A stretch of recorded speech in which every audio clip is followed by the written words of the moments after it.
In a faraway tribe hidden in ancient Africa, it was whispered that dreaming was an abomination punishable by death.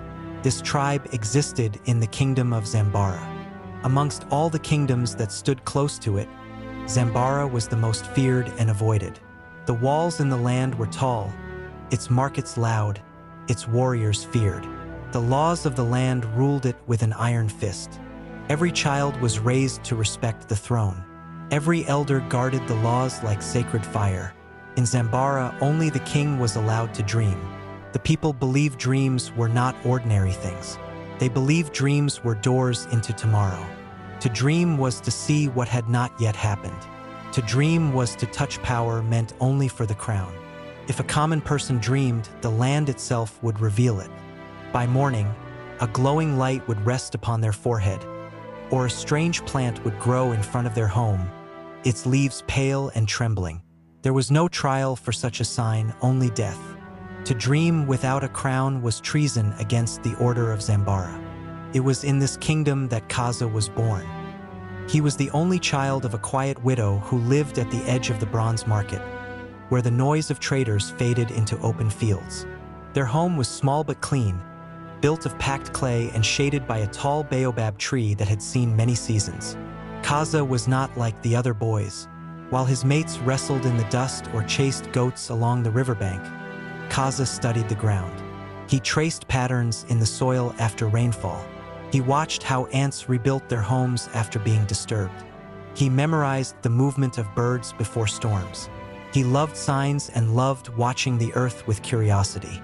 In the old storage houses of Zambara, where fading scrolls were kept, Kaza would sit for hours.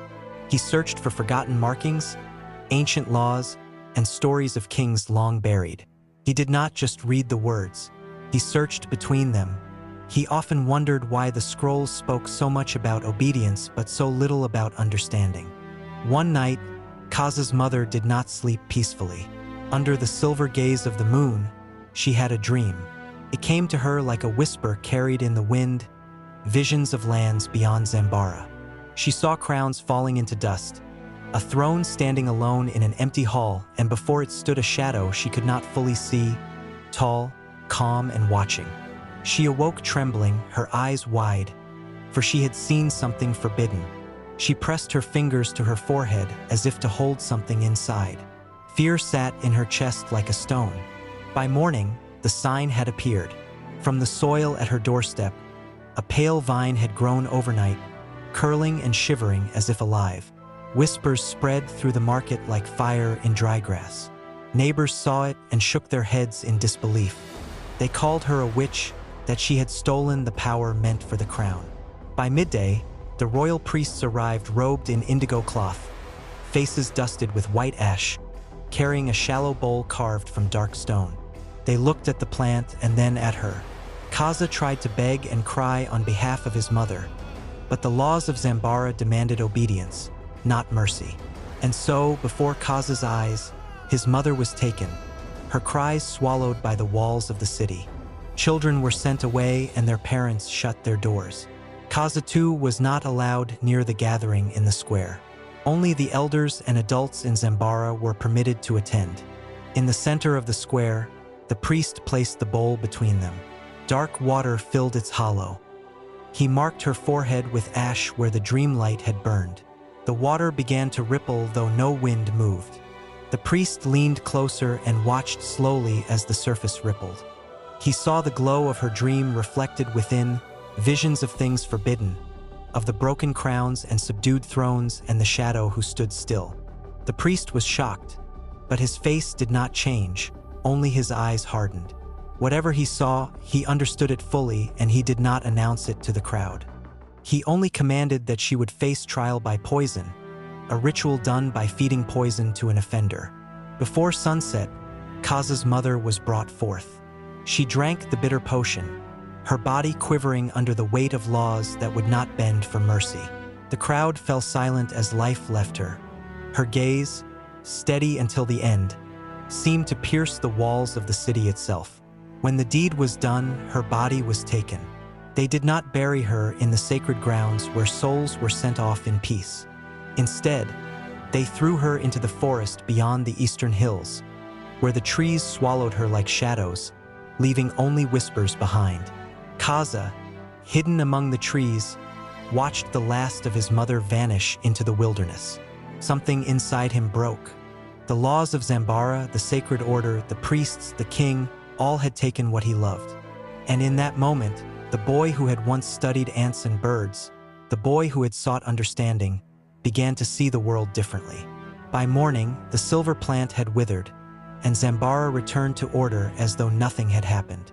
With Kaza's mother gone, the boy was taken in by his mother's sister, a woman bound by the laws of Zambara and cold in her devotion to them. She prepared him for a 7-day cleansing ritual meant to wash away the sins of his mother. The water was bitter, the chants sharp and piercing, and the smoke of sacred herbs stung his eyes.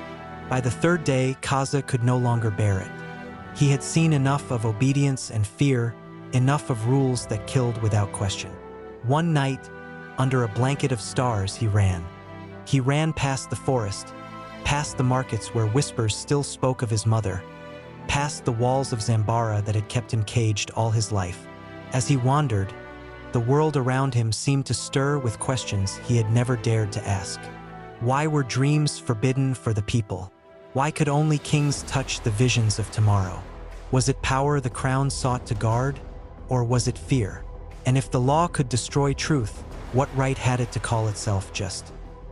For days, Kaza wandered beyond the eastern hills where even hunters did not settle. He slept beneath unnamed trees and drank from silent streams. Kaza wandered until his strength failed him. The cleansing ritual had not left his body untouched. By the 3rd night alone in the wilderness, a fever seized him. His skin burned, and his thoughts blurred. He collapsed beneath a dry tree, shivering heavily, and within that moment, something opened. He wasn't sleeping, but he could see things that weren't there. At first he saw a man whose legs looked like a goat lifting him. Then he saw birds flying away and animals fleeing at the sight of the man. He tried to say something, but when words couldn't formulate, he passed out. When the fever finally loosened its grip, Kaza did not wake beneath the crooked tree where he had fallen. He woke inside a small hut. The roof was woven from dry grass, and the air smelled of herbs and smoke. Light entered gently through a narrow opening, painting the floor in gold. Panic seized him as he rose suddenly and moved toward the doorway, ready to flee back into the forest. But a man stood there blocking his way. He was neither dressed like a priest nor like a warrior. His garments were simple. His eyes, however, were deep, the kind that had watched many seasons pass without surprise. The man did not block the door with force. He simply remained there, steady as a tree that has no reason to fear the wind. His presence alone quieted the room. Kaza demanded to know who he was. The man only asked him to rest, that his body was not yet whole. He explained that he found Kaza beneath a tree in the forest, burning like a fallen coal. Kaza didn't listen, he only tried to force his way out, and in that process passed out again. The man caught him before his head touched the ground. He carried the boy back to the mat inside the hut. Through the night he worked without hurry. He crushed bitter leaves between stones. He pressed warm herbs against Kaza's chest and wiped his burning skin with wet cloth drawn from a clay pot. The fever fought like a trapped animal, but the man did not grow afraid. He had seen worse battles inside the human body. The next day, when light filled the hut again, Kaza woke with clearer eyes. His limbs still felt weak, but his thoughts were steady. Before he could rise fully, the man stood at the entrance and motioned for him to come outside. The air beyond the hut was wide and clean. No walls, no watchful towers, only trees and sky stretching without permission from any king. They sat beneath a broad tree whose roots rose from the earth like old fingers. The man began to speak of himself. He too was from Zambara. Long ago, he had served among the royal record keepers, those who guarded the ancient scrolls. He had once uncovered an old writing buried beneath newer laws. The writing spoke of a time before the throne claimed dreams for itself, a time when visions and dreams were shared among seers chosen by wisdom, not by blood. He said he was shocked that there was a time when the people of Zambara dreamed freely. Instead of burning the scroll, he had preserved it. He had questioned why such knowledge was hidden from the people.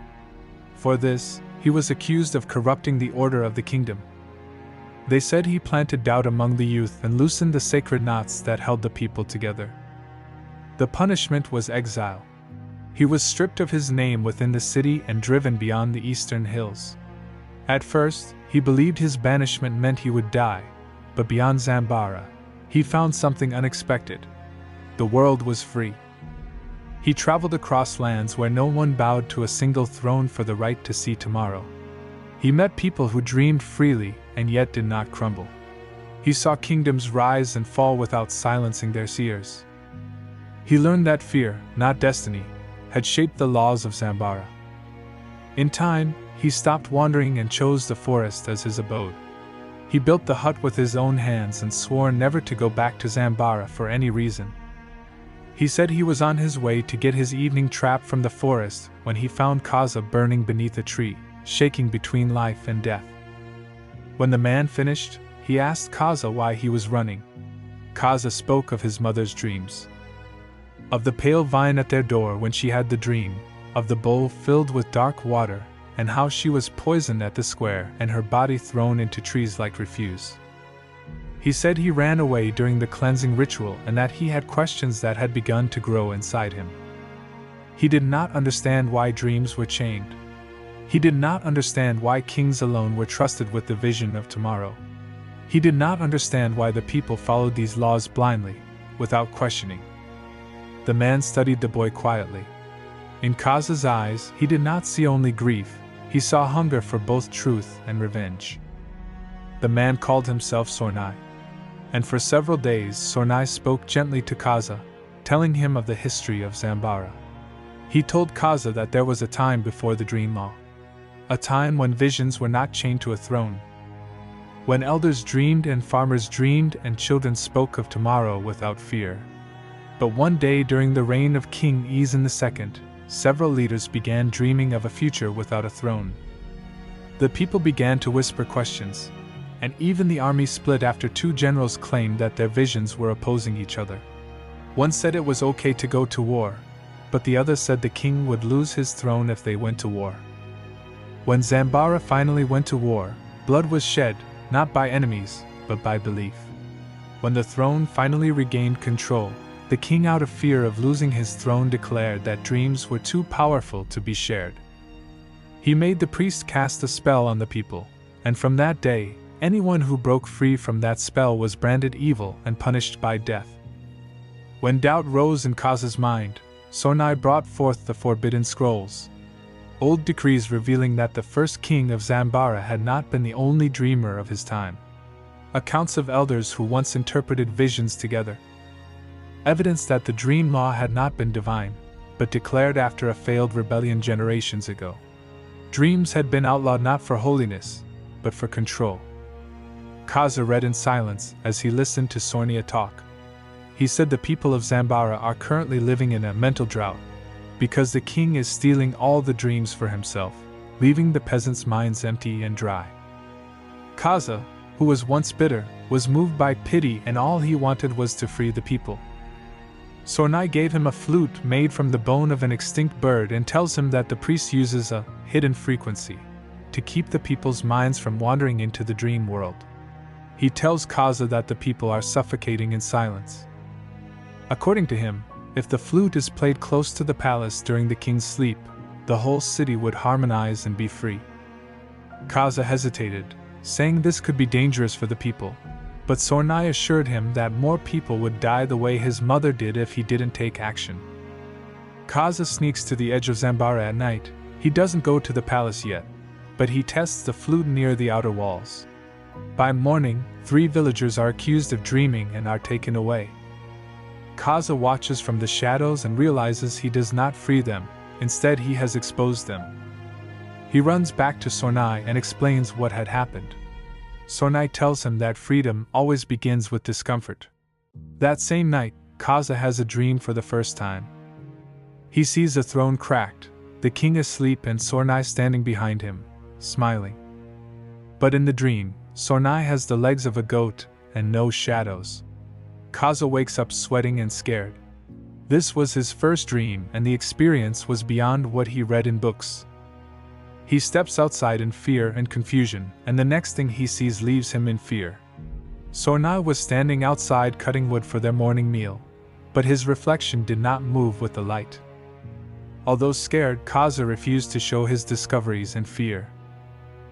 From the night that flute was blown, the frequency in Zambara broke. The people who had dreams no longer had silver plants on their doorsteps.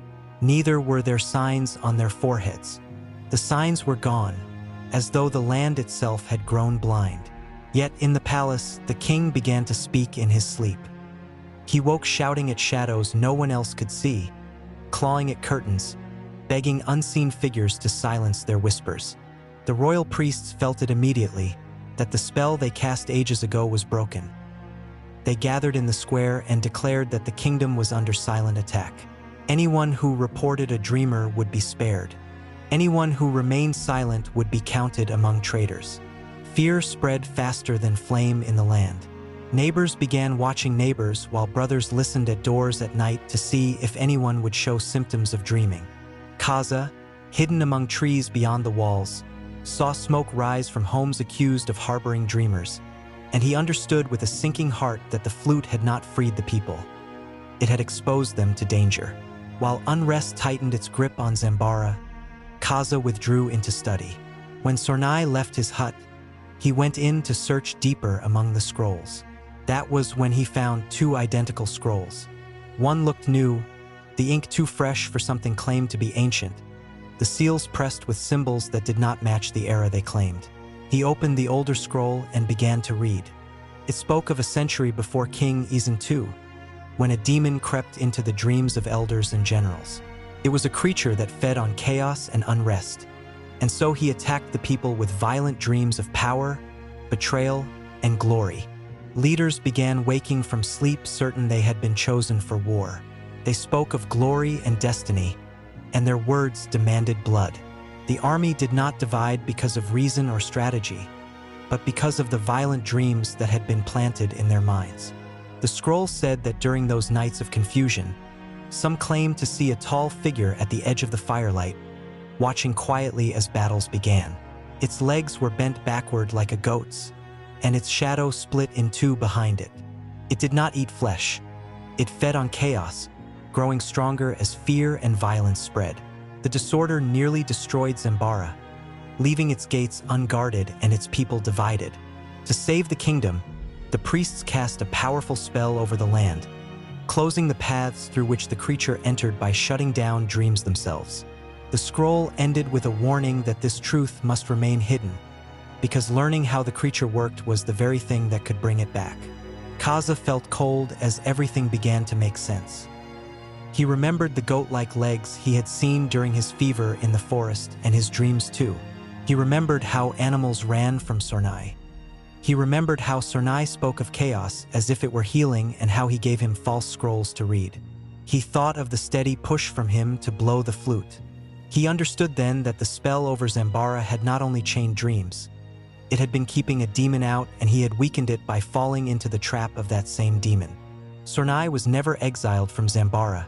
He was the same ancient creature that once nearly destroyed the kingdom, hiding behind gentle words.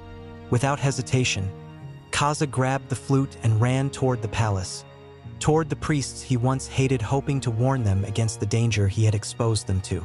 If the spell could still be restored, it had to be done now. As Kaza reached the hills above Zambara, he stopped suddenly. The air above the palace shook like heat rising from fire. He heard it before he saw it. A sharp, cruel sound cutting through the sky. Sornai was no longer a man. He floated above the palace walls in his true form. His legs were bent like a goat's, covered in dark fur. His body was tall and twisted, his eyes glowing with a cold hunger. In his hands, he held another bone flute that shrieked as he blew into it again and again, the sound crashing over the city like a storm. Below him, the people of Zambara fell to the ground. Some clutched their heads, some screamed, others shook violently as dreams tore through them. Visions of burning homes, Broken thrones, brothers fighting brothers. Soldiers dropped their spears. Mothers cried out in terror. The streets that once obeyed the king were now filled with chaos. The great spell that had protected the land flickered weakly over the palace like fading light. Kaza felt the weight of what he had done. He had wanted to free his people. Instead, he had opened the gate for the very horror the old priests had tried to bury. Kaza did not remain on the hill. He had read that the power of the demon would be withstood by the same energy it gives out. So he put the flute in his hands into his mouth and began running. Kaza passed through fields where farmers lay shaking, through markets where traders screamed at unseen fires, straight toward the palace. The gates stood open as guards knelt on the ground, clutching their heads as dreams tore through them. Inside the throne hall, the priests formed a trembling circle, their chant weak, the protective light above them flickering. High above the throne hovered Sornai in his true form, tall, twisted, goat-legged, blowing the bone flute until the air itself seemed to split. Kaza stepped forward, knowing that the flute that opened the gate could also close it. Lifting his own flute, he blew. His sound was deep and steady, not wild. He noticed instantly that the flute he was blowing was pulling the dream energy towards him. The priest's chanting gained strength and became louder as Kaza blew his flute. Across Zambara, the violent dreams shifted, turning inward, rushing toward Kaza like floodwater. He felt fire, war, falling crowns, fear, and every nightmare pouring into his body. His knees shook, blood ran down his face, but he did not stop. The people outside fell into heavy silence. Sornai's cry split the sky as the mending spell the priests were chanting tightened around him. The light flared, then sealed shut, dragging the demon into nothing. The hall grew quiet as the last thread of light sealed the sky. Kaza lowered the flute. A sharp crack ran through it, then through him. He staggered, but this time he did not fall immediately. The dreams inside him did not disappear. They hardened. His skin began to pale from his fingers inward, as though the weight he carried was turning to rock beneath the surface. Thin lines spread across his arms like veins of marble. He tried to breathe, but even his chest felt heavy, stiffening with every heartbeat. The priests watched in stunned silence as his feet fixed to the stone floor. His hands froze around the broken flute. His eyes remained open, calm, unafraid. Then the stillness finished its work. Where a trembling boy had stood, there now stood a statue, smooth, pale, and unmoving, shaped like a young figure lifting a flute to his lips. Outside the palace, the change was just as sudden. The screaming stopped. The shaking bodies grew still. One by one, the people of Zambara fell into deep, dreamless sleep where they lay, on roads, in markets, beside wells.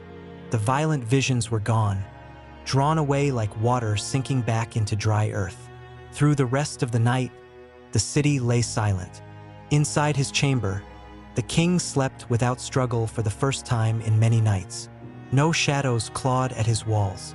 No unseen voices called his name. His breathing was slow and steady until dawn. When morning came, the villagers woke up confused but unharmed.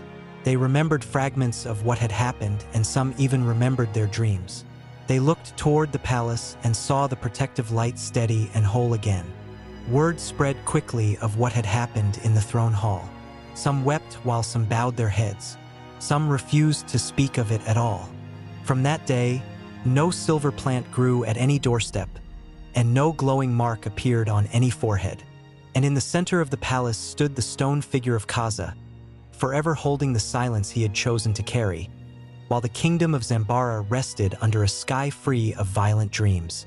In the days that followed, grief turned into reverence. The people of Zambara gathered before the stone figure in the throne hall and knelt to worship Kaza. Mothers brought bowls of grain, warriors laid down their spears. Elders poured oil at the feet of the statue and whispered prayers of thanks. They said Kaza had carried their nightmares into himself so they could live without fear. Small shrines were raised in his honor across the kingdom, at crossroads, near farms, beside wells. Each shrine held a carved stone shaped like a boy lifting a flute. Over time, the line between memory and worship grew thin. Children were taught that Kaza was more than a boy.